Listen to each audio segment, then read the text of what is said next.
Isso, Gandra, muito obrigado pela exposição, enfim, cristalina e didática. Eu passo a palavra ao Ricardo Patá, presidente da União Geral dos Trabalhadores. Obrigado, Sérgio. Cumprimento meu companheiro Hélio, nosso ministro Ives, que foi muito bem, só no finalzinho do imposto sindical que nós vamos depois conversar. Eu quero agradecer muito o convite de estar aqui na Fundação Fernando Henrique, que eu tenho um apreço, uma admiração muito grande. E eu queria dizer a todos que esse local aqui existe porque nós deixamos. Parece até uma brincadeira. Porque nós, dos Sindicatos Comerciais de São Paulo, estamos aqui no 4º andar. E, na oportunidade, foi nos oferecido o 6º andar. Nós não compramos porque sabíamos que ele ia instalar aqui um instituto. Então, é muito bom.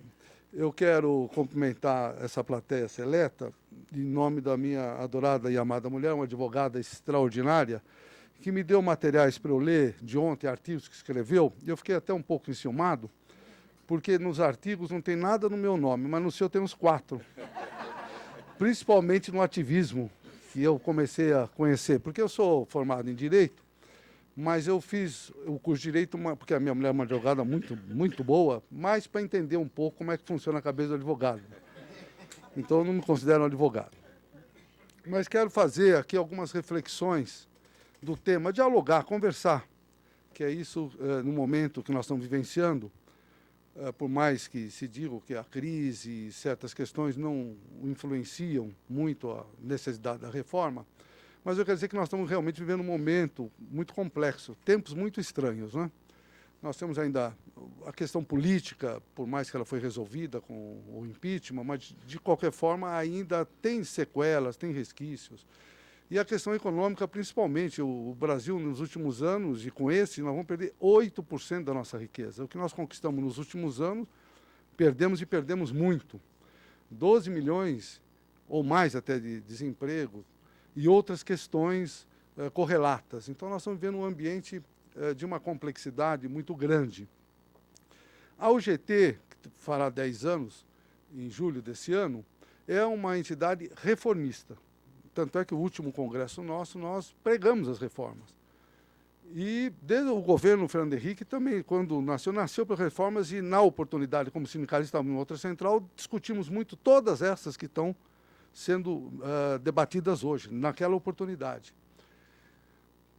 Mas as reformas, a nosso ver, tem outras até, a nosso ver, muito mais prioritárias. A reforma do Estado, a meu ver, o estabelecer com mais clareza os poderes, a reforma administrativa, entre outras, que seria uma reforma que, com certeza absoluta, a consequência seria a geração de emprego, crescimento econômico.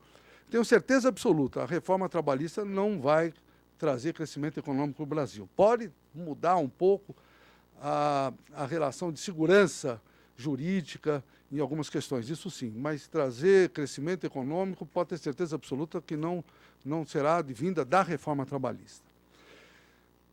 Ao mesmo tempo que estamos vivenciando esses momentos complexos no Brasil, parte no mundo também, nós temos também mudanças importantes da própria figura do trabalho. Não é? A tecnologia está trazendo mudanças fundamentais. Eu estive recentemente em Berlim, numa atividade sobre questões de tecnologia, e a inteligência artificial e umas outras questões que parece que estão distantes de nós, estão muito próximos. Então, realmente é necessário se aprimorar, porque essas relações elas já estão mudando muito. Eu sou comerciário, e nós já estamos sofrendo muito com a venda pela internet, a venda por telefone, uma série de vendas que não tinha no passado e hoje tem uma importância muito grande. Não é? A venda de Casas Bahia, Magazine Luiza, já mais de 20% das vendas são originárias da venda pela tecnologia, os aplicativos. Então, há uma mudança importante, nós não podemos, em hipótese alguma, fechar os olhos, porque tem mudanças e nós precisamos nos aprimorar. Agora, não há dúvida também, eu me lembro no governo Fernando Henrique, numa crise que estava se vivenciando e queriam colocar nos postos de gasolina a automação. Talvez seja a única lei no mundo para parar a tecnologia foi do presidente Fernando Henrique, que criou uma lei até hoje. Acho que um dos únicos países que não tem automação nos postos de gasolina ainda é aqui no Brasil. Então, nós temos que ter equilíbrio, né? Porque o governo Fernando Henrique é um governo reformista, mas ele teve a sensibilidade que se fizesse algumas mudanças importantes, como estavam pleiteando, como hoje também, nós teríamos problema, como foi aquele caso. Então, tem que ter que não pode ser assodado. Eu estive ontem, junto com meu amigo Chiquinho, que é o presidente do Sindicato dos Padeiros, que está aqui nos prestigiando, com o presidente da Câmara, para exatamente traçar com ele a forma que deve ser, a partir de ontem, que foi já implementadas as 2 comissões, que tem que ter o diálogo, audiências públicas, tem que ter muita discussão. Tudo que é assodado não se resolve. Fiquei um pouco mal impressionado com o presidente da Câmara, parece frio, gélido. Eu dei a mão para ele, tirei logo, estava gelado. Diferente de como você comentou, que na parte da tarde tivemos com o ministro Ronaldo, que não, esse está dialogando, está construindo. Nós queremos construir. Muito bem. Então, qual é o pensamento da UGT nos temas que estão esposados, estão colocados? Que há uma identidade muito grande, que o ministro Ives comentou, é essa questão da justiça do trabalho, da forma de atuação. É uma atuação desmedida e, em várias questões, nós podemos observar, a meu ver, equívocos absurdos. As convenções coletivas, é o que nós estamos comentando, discutindo, que temos que valorizar, e muitas delas, que até os sindicatos comerciários de São Paulo assinou, com as revendas de automóveis, por exemplo, chega no Tribunal de São Paulo, é cassado. Então, nós fizemos um trabalho enorme, de comum acordo, chega no tribunal, se caça, como outras que você até mencionou que ocorre. Então, nós somos contra a forma intervencionista que o judiciário tem na relação capital e trabalho. Nós precisamos, na realidade, construir um ambiente onde seja valorizado as convenções coletivas, os acordos coletivos, porque não adianta nada fazer todo esse trabalho, toda essa reforma, e simplesmente chega no tribunal, chega na justiça, se descaracteriza e tira a efetividade daquilo que as partes desejam e querem. Esse, para mim, é um dos pressupostos mais importantes. Sem isso, não vai funcionar. Foi dito, por exemplo, das comissões de conciliação. Comissões essas que tem vários anos, acho que há mais de 10, chega na justiça, a justiça derruba todas as questões resolvidas no âmbito das conciliações. Então, para que ter conciliação se chega na justiça, ela derruba? Então, nós precisamos estar com clareza. Por isso que eu disse, primeiramente, nós tínhamos que ter uma reforma do Estado para deixar claro qual é o papel de cada um dos pilares do nosso Estado, né? Tanto legislativo, judiciário e o próprio executivo. Então, é muito importante nós iniciarmos esse processo com as regras, com a clareza que se faz necessário. De todas as propostas que aqui estão, eu falaria de algumas delas, a meu ver, a mais importante delas é a representação no estabelecimento ou no local do trabalho. Essa que vai ser, na realidade, a que vai dar a estrutura para a reforma. Será que vai ser para valer? Qual é o formato? Porque naquela oportunidade que tivemos no anúncio, que seria até medida provisória, e a pedido nosso mudou para um projeto, e antes era com celeridade, tirou a celeridade por conta do que eu já comentei, naquela oportunidade, as questões que estavam sendo colocadas eram as eleições nos estabelecimentos serão para aqueles que tenham mais de 50 funcionários. No meio do caminho, nas férias, eu fiquei sabendo pelos jornalistas que foi mudado para 200. Tinha uma outra questão também colocada lá, que nós construímos juntos, que é o que você comentou, que é o tal do part-time. Nós somos favoráveis ao part-time, que pode trazer inclusão social, mas nós deixamos claro as regras. E estava escrito as regras. Quais eram as regras no part-time? No máximo 10% dos trabalhadores do estabelecimento, no máximo 10%. O mínimo que receberia seria o salário mínimo.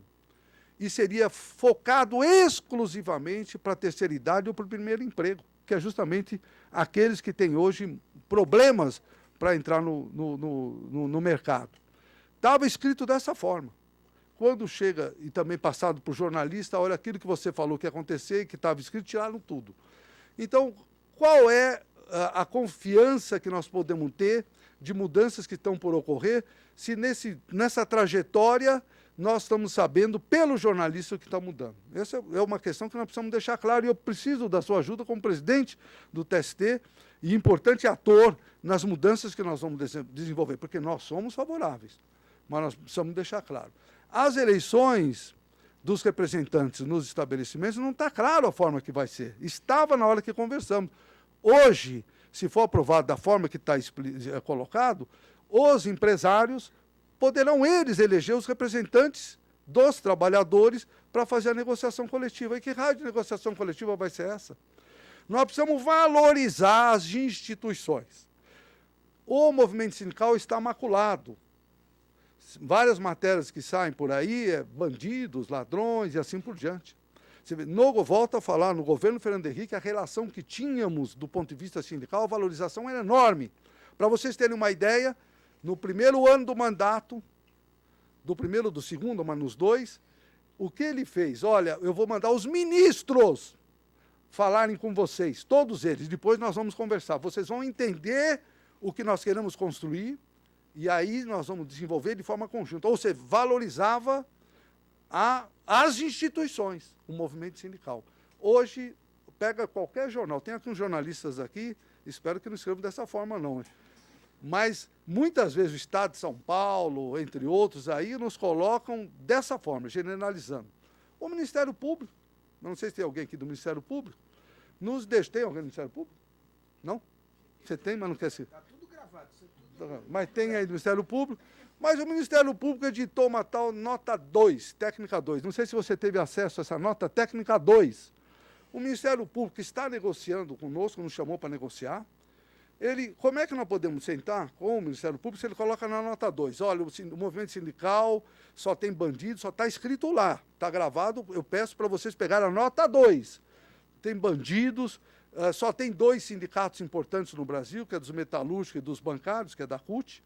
Os demais sindicatos não servem para nada. Agora, como é que nós podemos, nesse ambiente, construir alguma coisa que é demandado por toda a sociedade? E nós queremos construir. Nós temos desejos, a UGT quer construir isso. Porque as questões colocadas, que seriam consequências, a meu ver, de quem vai ser os protagonistas das negociações eleitos nos estabelecimentos. Nós vamos discutir se lá é necessário ou não as férias serem 3 parcelas. Eu acho que isso é importante que possa ser. Hoje, muitos têm dificuldade de ficar 30 dias, até muitos nos falam. Olha, eu tenho até medo de sair de 30 dias de férias, porque eu chego e perdi o emprego. Tem até essa questão. Mas tem outras vantagens que pode ser estipular. Mas isso quem vai decidir é o trabalhador no estabelecimento, porque depende da atividade que desenvolve. Tem atividades que, sim, terá 30 dias, porque senão a saúde dele vai ser prejudicada. Mas tem outras atividades que não. O PLR, parcelar, eu acho isso correto. Deve ser feito dessa forma, porque muitas empresas fazem os seus balancetes de período em período. Isso pode, na realidade, juntos, porque aquelas empresas que não têm o PLR, elas estão perdendo um instrumento poderoso de valorização do trabalho e do resultado. Nós queremos que a empresa tenha lucro, que a empresa gere emprego. Nós queremos isso.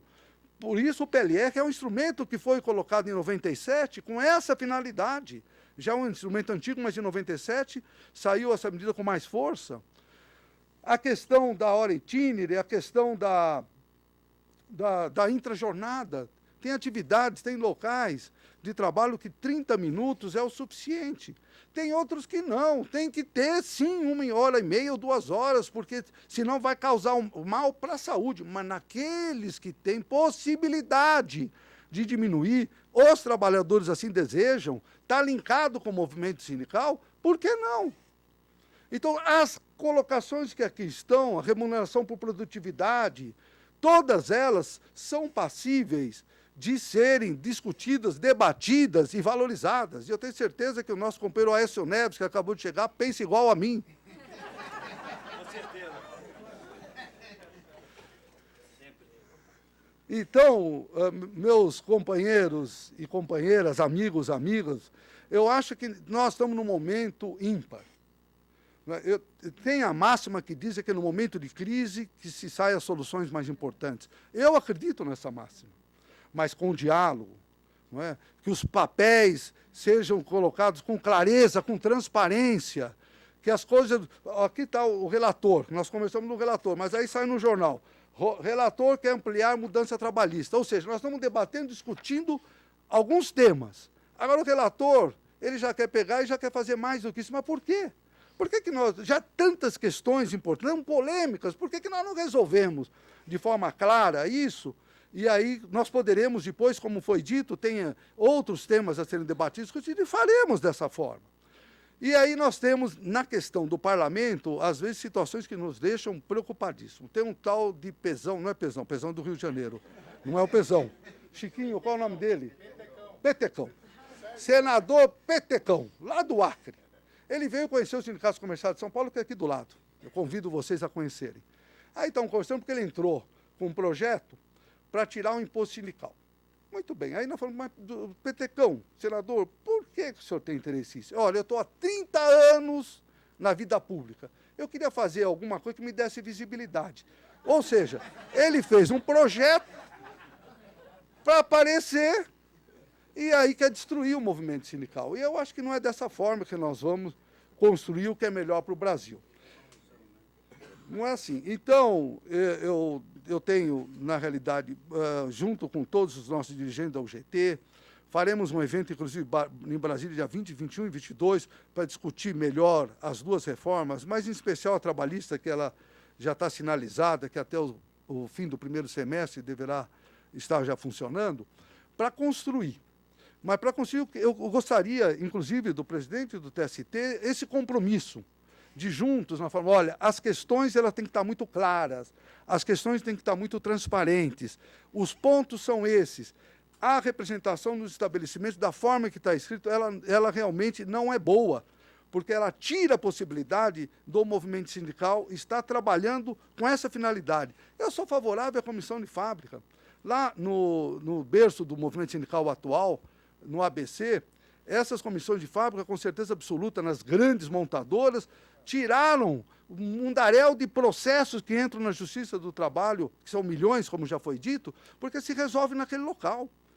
Muitas das empresas não querem essa comissão, muitas não querem, mas aquelas que têm, com certeza absoluta, se resolve. E lá é o movimento sindical que está dentro das comissões. Tanto é que as eleições dos dirigentes daquele sindicato começam na base.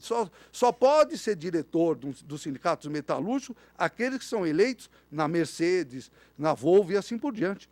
É esse rito que nós queremos trabalhar. Sem isso, as consequências delas serão mal resolvidas.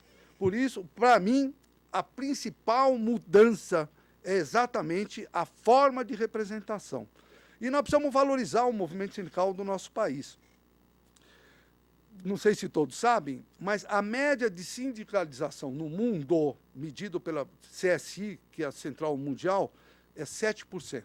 Nos Estados Unidos é 7%. Muitas vezes o pessoal acha que o movimento sindical americano é forte. Ele foi forte, muito forte. Hoje ele é fragilizado, muito fragilizado, 7%. Japão nem se fala, menos do que isso. Na América Latina, nenhum país tem os índices do Brasil. Alguns falam 18, 19 e alguns 16. Mesmo assim, é um dos índices mais altos que se tem de sindicalização no mundo. Os países que detêm o número mais elevado são os países nórdicos, que é por volta de 60%, Noruega, Suécia e assim por diante. Na Europa, central é mais a Alemanha, que tem por volta de 55%, 60%. Portugal, Espanha, que já foram fortes, caíram muito para 25%, a Itália também. Então, por que criticar a estrutura sindical do nosso país, se é justamente uma estrutura que cada vez mais se cresce no movimento sindical da representação e cada vez mais tem o papel de poder ajudar o nosso país. Ajudamos a trazer a redemocratização. O movimento sindical, naquela oportunidade, ajudou a trazer a redemocratização, ajudou a acabar com a inflação. Por mais que nós tivemos, na época, o ministro da Fazenda, depois o presidente da República, com um projeto que nos ajudou profundamente, mas o movimento sindical estava lá, aliado, porque nós sabemos que a inflação é dos adversários mais poderosos contra o trabalhador. porque tira, naquela época chegamos a 84%, no mês, o salário de uma pessoa que se fosse hoje de R$1.000, no fim do mês era R$160. Isso era uma tragédia e nós conseguimos resgatar. Por isso, finalizando, quero dizer, a UGT tem disposição debater, discutir, sugerir. Nós não podemos, em hipótese alguma, que tenha ausência de transparência e que seja dado faca nas costas, principalmente com aquelas questões da representação.